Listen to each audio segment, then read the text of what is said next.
తనని ఫేక్ బాబా అంటున్నారంటూ ఢిల్లీ కోర్టును ఆశ్రయించారు ఒక స్వామీజీ. సర్వసంగ పరిత్యాగులకి కోపం ఎందుకు, లైట్ తీసుకోండి అని కోర్టు సలహా ఇచ్చినా ఆ స్వామీజీ మాత్రం తగ్గేలా లేరు. ఇంతకీ ఎవరా స్వాములోరు? ఫేక్ బాబా వివాదం కోర్టుకెక్కింది. ఉత్తరాఖండ్లోని జ్యోతిర్మఠ్ పీఠాధిపతి శంకరాచార్య అవిముక్తేశ్వరానంద శివానంద యోగ విద్యాపీఠం వ్యవస్థాపకులు స్వామి గోవిందానంద సరస్వతి మధ్య వివాదం ముదిరింది. గోవిందానంద తనను దొంగబాబా అన్నారంటూ అవిముక్తేశ్వరానంద ఢిల్లీ కోర్టుకెక్కారు. గోవిందానందపై పరువు నష్టం దావా వేశారు ఆయన.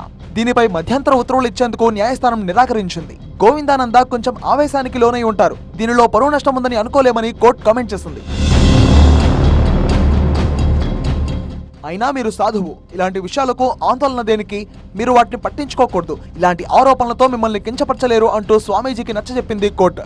కిడ్నాపులు చేస్తున్నారని, హిస్టరీ షీటర్ అని, 7,000 కోట్ల రూపాయల బంగారాన్ని దొంగిలించారని, సాధ్వీలతో సంబరాలు పెట్టుకున్నారని, క్రిమినల్ కేసులు ఉన్నాయంటూ అవిముక్తేశ్వరానందపై గోవిందానంద ఆరోపణలు చేశారని ఫిర్యాదులో పేర్కొన్నారు. దీనిపై స్పందించిన న్యాయస్థానం ఈ దశలో ఆదేశాలు జారీ చేయడం సాధ్యం కాదని తెలిపింది. ప్రతివాదనకి నోటీసులు జారీ చేస్తూ విచారణను ఆగస్టు 29వ తేదీకి వాయిదా వేసింది.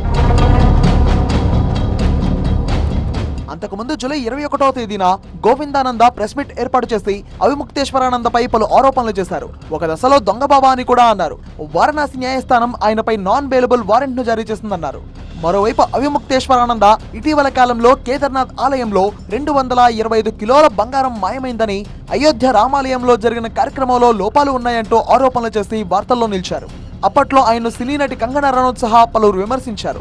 వీరిలో గోవిందానంద సరస్వతి కూడా ఉన్నారు. శంకర్ భగవత్పాదులు నెలకొల్పిన 4 పీఠాల్లో ఉత్తరాఖండ్లోని జ్యోతిర్మఠ్ ఒకటి.